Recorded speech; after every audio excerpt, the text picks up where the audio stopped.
Coming up on the Elon Phoenix Weekly. We preview soak-on play from Elon's volleyball team as they hope to block, spike, and dig their way to the top. Plus, we take the mound with two Elon pitchers who are following in the footsteps of some Major League All-Stars. All that and more next on the Elon Phoenix Weekly.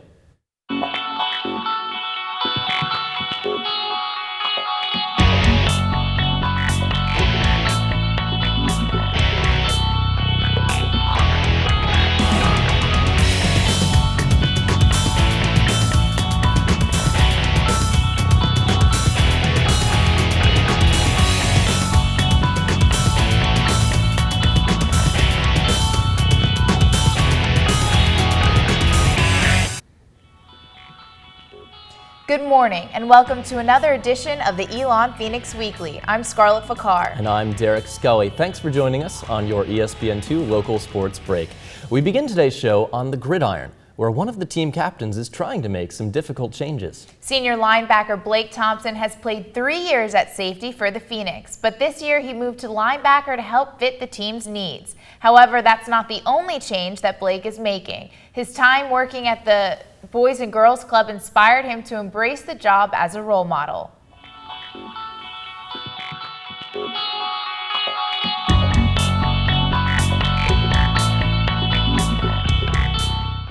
After playing safety for his entire career at Elon, senior Blake Thompson is making the switch to outside linebacker. Not an easy transition, Thompson talks about what it's like to make the switch and learn a whole new part of the defense. You know, I think I'm still gradually learning the little techniques that make a linebacker. I'm still asking the older guys and the younger guys who've been playing linebacker their whole life about the little things. Maybe I could show face in the gap and still come out, or attack half a man on a zone blitz, and things like that. So I mean, I think it's been a smooth transition thus far.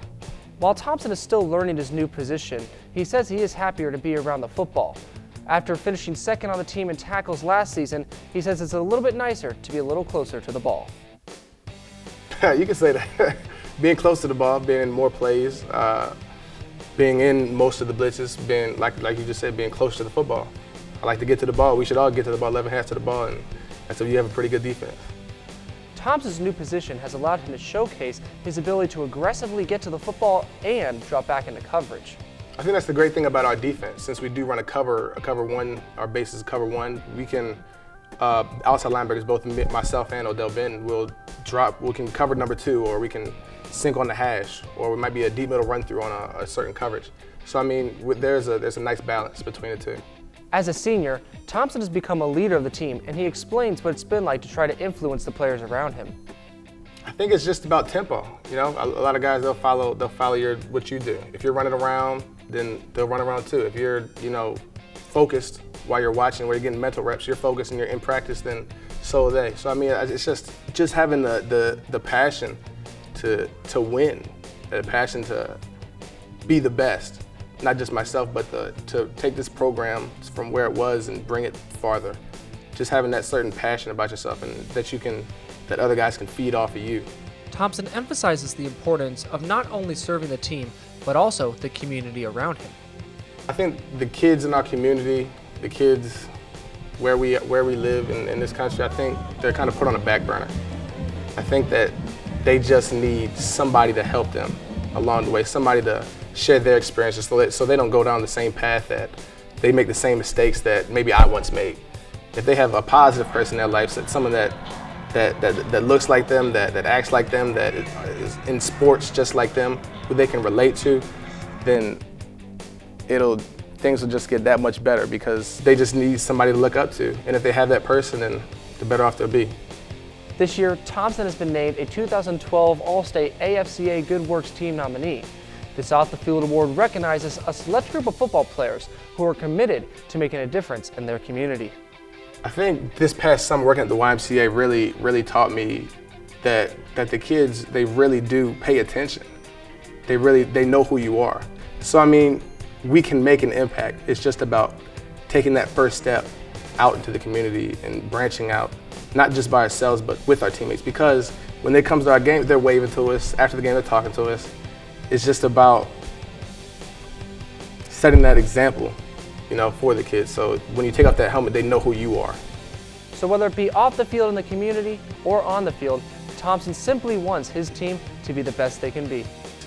The one thing I hope all the guys get is just to not waste a day, not waste a rep, not waste a minute in practice, not get every treatment you can get. You know, watch every bit of film that you can so that we can be the best that we can be. Because we have the talent, we have some of the best talent in the country. The position change has not affected Blake's productivity as he is in the top 3 on the team in tackles for loss and sacks through the first few weeks of the season. Much like Elon's football team, the volleyball team has entered the heart of its Southern Conference slate. Coach Tendler and the team served us with what it will take to win their conference schedule.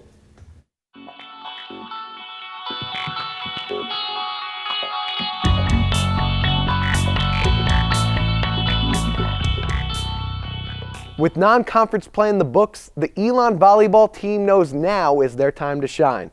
For the remainder of the schedule, the Phoenix will face off against their conference rivals for SoCon supremacy as the real season begins now. I think everyone's excited to get started, and you know, we had a good preparation for the start of SoCon play with 4 weeks. Played a lot of matches, but it's almost like a new season for us, and it's much more fun to play our SoCon rivals than to play some of the non-conference opponents we've been seeing. During the non-conference play, you're working hard always. You're super determined to win. Of course, you know, we always want to win, but there's just a whole new level when you get to conference play. It's an entirely different ball game because you really, really want to beat those teams, especially if it's a team that you feel you need to get revenge against or that you're a big rival with or something like that. Out of conference play, you're trying to figure things out, you're experimenting, you're working on what you need to work on to prepare for a conference, and in conference play, you're done preparing, you have to play, you have to win, pressure's on, every team is good, and competition is tough.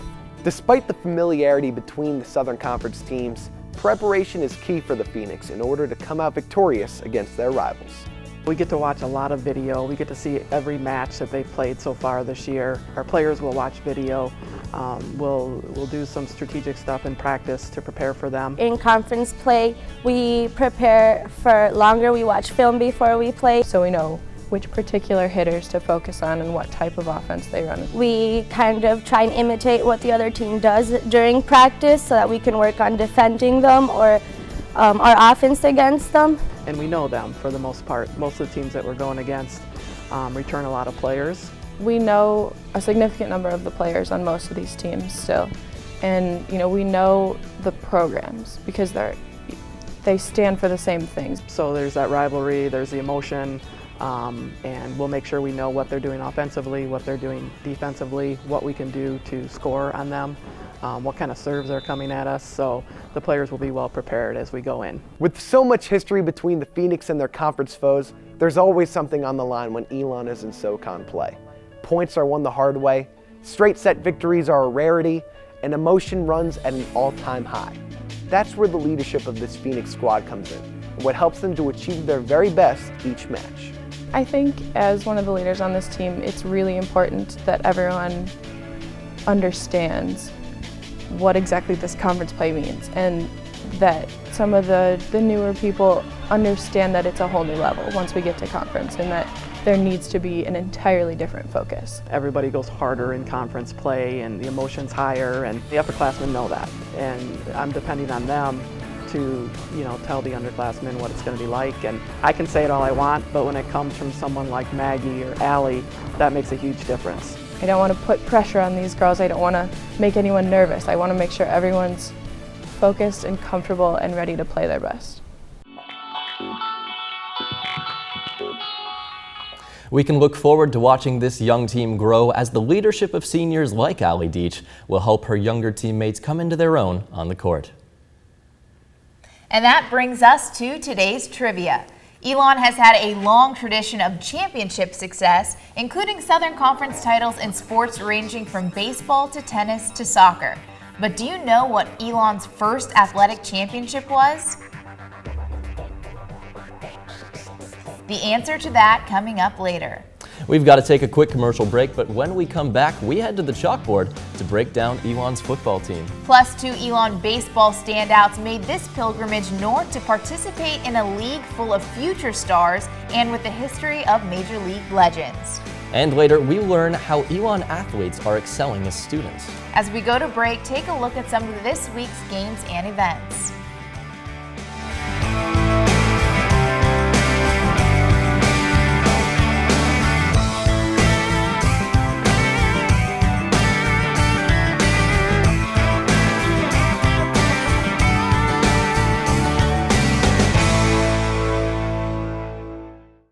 What is living the maroon life?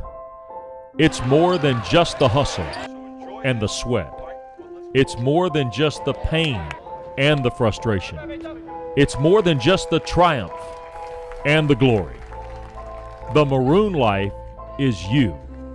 Yes, you. You, the athlete, striving to be at your best day in and day out. You, the alumni who have been in the stands supporting Elon for years. You, the fans who stream into games hours before kickoff. And you, the little ones who will be the next generation of Phoenix fans. You are what drives Elon Athletics, and you are the reason we do what we do.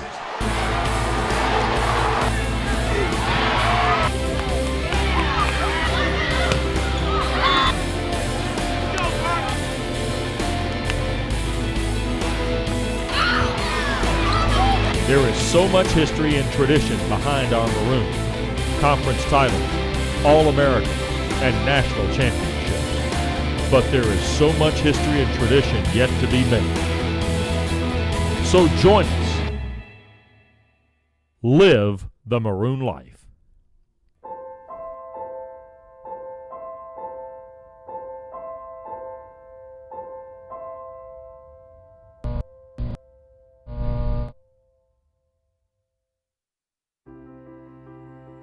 An Elon education is about preparing students for a life of global citizenship. Of course, this is a place where you're going to come and earn a degree, but it's also a place that's going to get you to think very deeply about how you're going to use that degree to make the world a better place.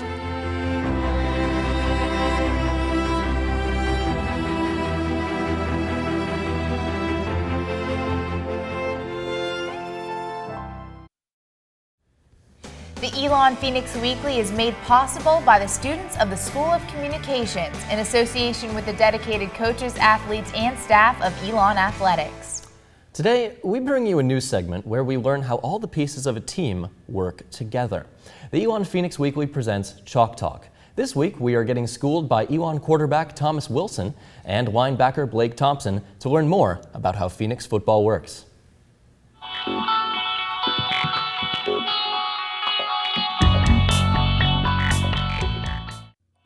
In this edition of Chalk Talk, we'll learn about the X's and O's of the Phoenix football offense and defense.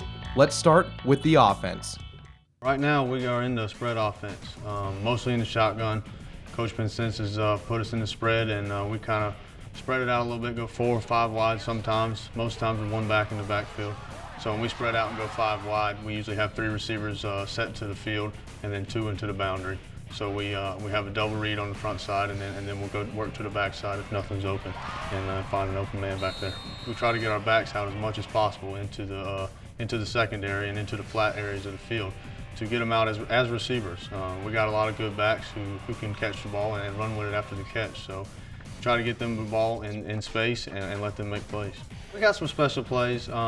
Most of the time we run them off a regular play, so it'll look like from the beginning, from the start of the play, it'll look like a regular play for us if it's a run or if it's a pass, and then we'll kind of put a trick to it at the end of it, whether it be a reverse pass, anything of that nature. But normally it starts out looking like a regular play for us, so it'll look out like one of our normal plays, and then it'll kind of turn into a special play towards the end.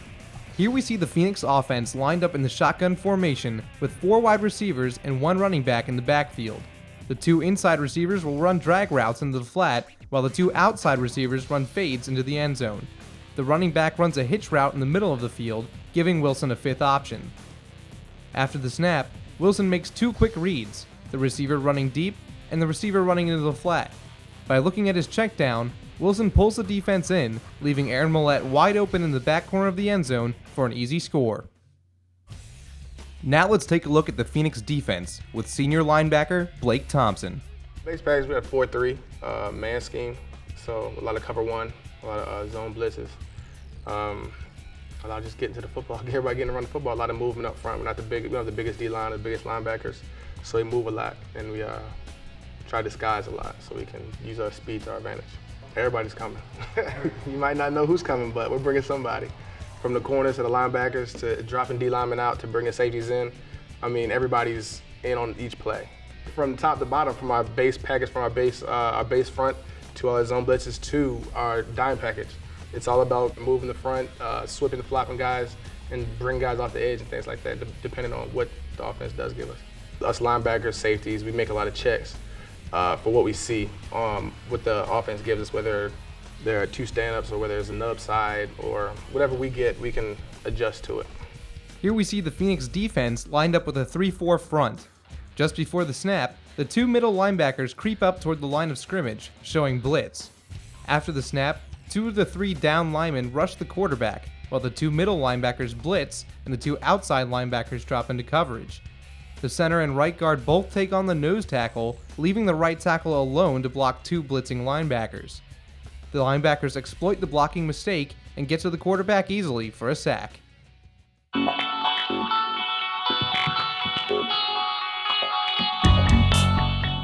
You can catch Blake Thomas and the Phoenix in action at home a week from Saturday as Elon welcomes the Western Carolina Catamounts for homecoming. Baseball is a sport of many traditions. One of those is Summer League ball. Every year, college kids with aspirations of playing in the big leagues leave school for the summer to play in numerous leagues across the country. One of these leagues stands out for its success in sending players to Major League Baseball, the Cape Cod Baseball League. This summer, Elon baseball players Dylan Clark and David Whitehead went north to follow in the footsteps of names like Billy Wagner and Tim Lincecum.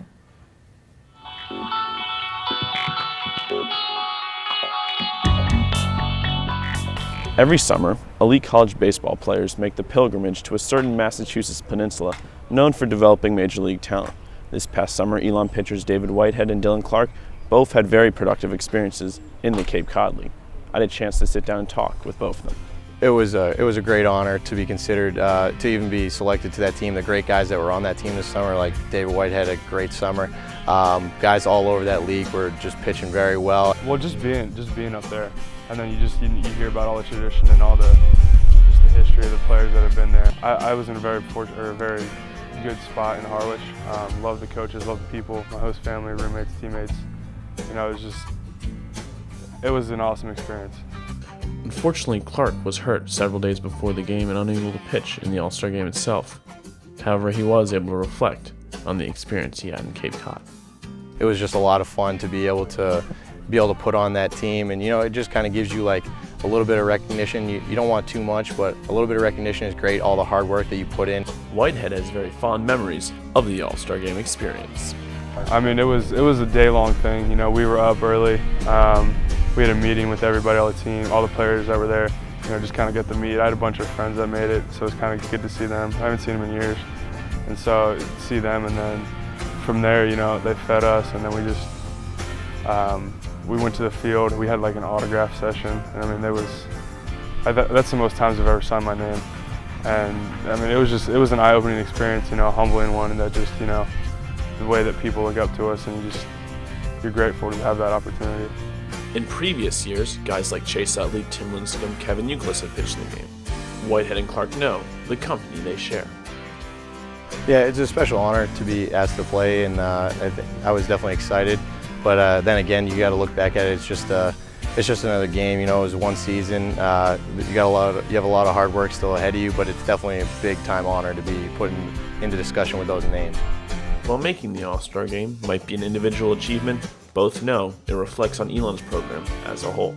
I just think it's a lot of hard work that we've put in as a whole group. I don't think it's just the pitchers either. The position players, they're out here every day just putting work in, extra time in the cage, and pitchers are out here. We're excited to be out here all the time. And I just think it says a lot about the hard work and dedication we put into the program.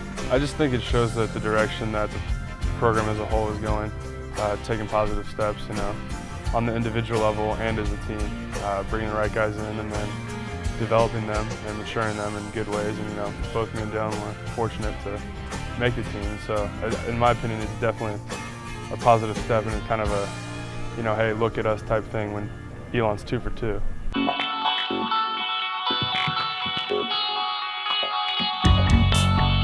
Their experience in Cape Cod should help the Phoenix in its drive for its 14th straight 30-win season this coming spring. And that brings us to today's history.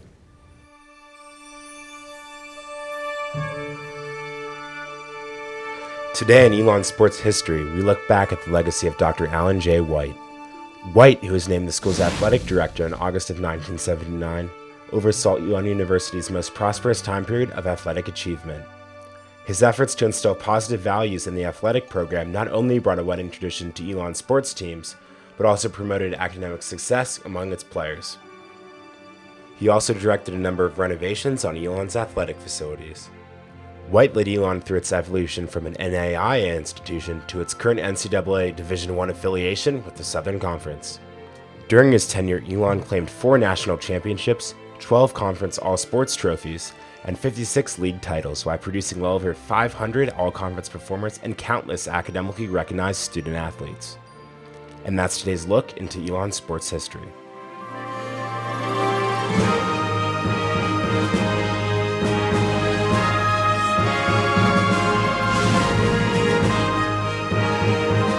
We've got to take another break, but coming up, Elon athletes made academic honor rolls in the SoCon and All-American lists across the country. As we go to break, check out more Elon sporting events coming up this week.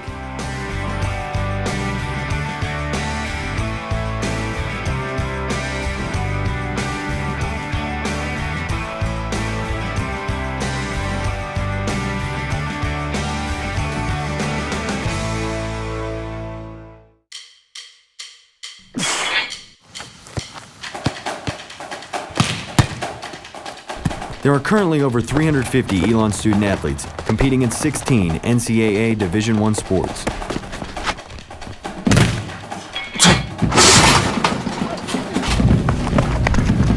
Scholarships enable us to succeed not only on the field, but also in the classroom.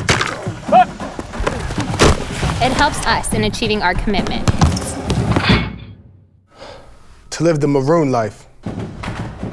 Your gifts have the power to take Phoenix athletics to even greater heights while giving student athletes an outstanding education.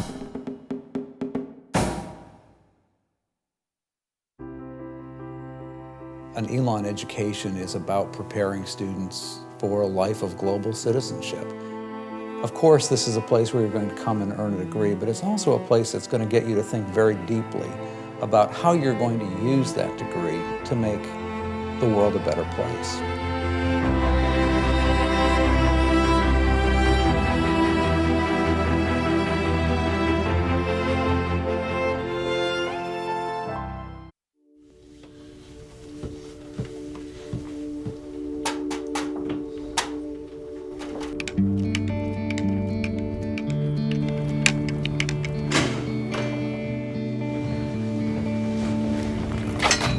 Through their daily pursuit of excellence, Elon student athletes have gained recognition for their achievements both on and off the field. Building a winning tradition takes hard work and dedication. Dedication to the maroon life. Where success is not only measured by just wins and trophies, but also by the knowledge we gain. At Elon, we're more than just athletes.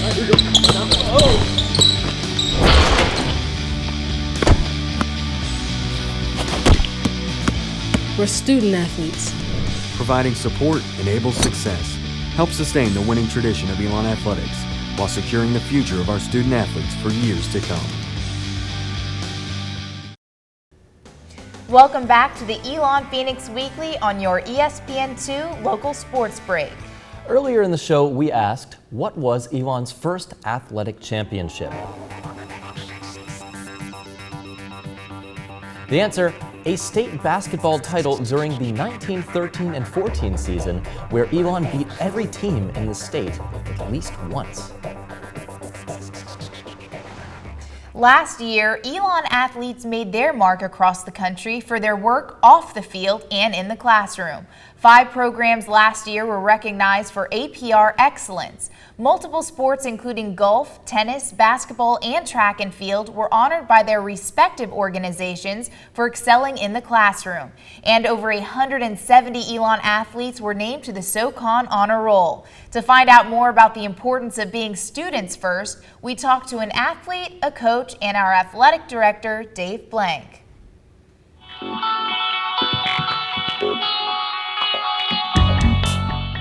The Elon University Athletics Department has always strived for excellence both on and off the field. Not only have they instilled an emphasis in academics, but it pays off year after year as students continue to work hard and succeed in the classroom. This past spring, Elon Athletics received academic awards throughout the department. Over 170 student athletes were named to the Southern Conference Honor Roll, and 26 of them made it to the spring academic all-conference team. The students and the athletic department work well together with the common goal of succeeding academically. We set a goal as an athletic department to have a 3.0 GPA across the board. And boy, that's a lofty goal. And it's not something that many athletic programs throughout the country have been able to obtain. It's a culture of success. It's the way it is. When you're a student athlete here at Elon, you understand you are a student first and then an athlete. You may miss part of practice because you need to meet with the professor. You may miss part of practice just because you have a lab that goes till late in the afternoon. Our players understand that when they choose Elon. We're pursuing education while we compete for championships, and it's always in that order. Our student athletes are here for that reason. Elon University wants to develop world leaders, wants to educate first, and that's what we're trying to do in the athletic department as well. While the athletics department plays a big role in the academic success of their student athletes, it's a collaborative effort.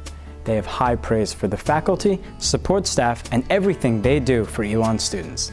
The faculty here at Elon are tremendous, and they understand all the challenges of students, not just student athletes, but students that have other things that they do outside the classroom. And they're very cooperative because they're trying to develop the holistic student, if you will. I don't think anybody does it better than Elon University's faculty. The spring awards also included recognition of men's basketball, women's cross country, women's golf, men's soccer, and volleyball for their APR score, which assesses the academic performance of athletic programs by semester.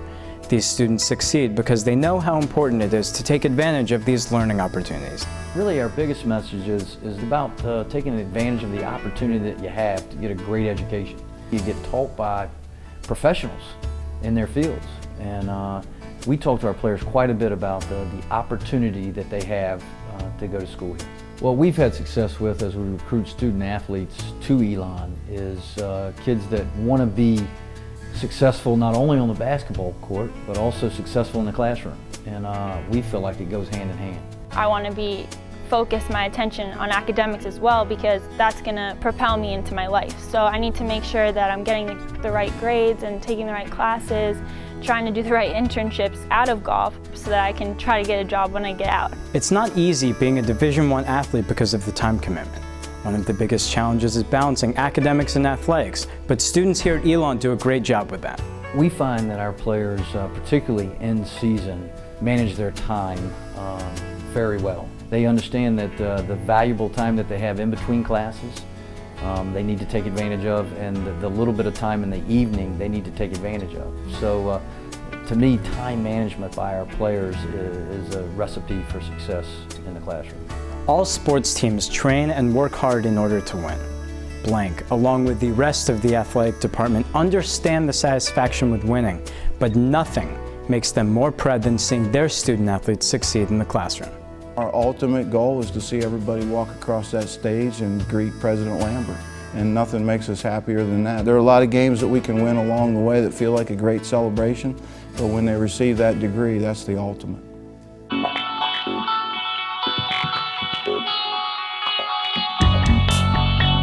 Well, that is our show for today. If you missed anything or you want to watch it again, be sure to check us out on YouTube at youtube.com/Elon Phoenix Weekly. Also, be sure to visit elonphoenix.com, your #1 source for all the maroon and gold buzz. On behalf of our producers and crew here at the show, we hope you continue to have a spectacular weekend. For the Elon Phoenix Weekly, I'm Scarlett Fakar. And I'm Derek Skelly. Thanks for watching.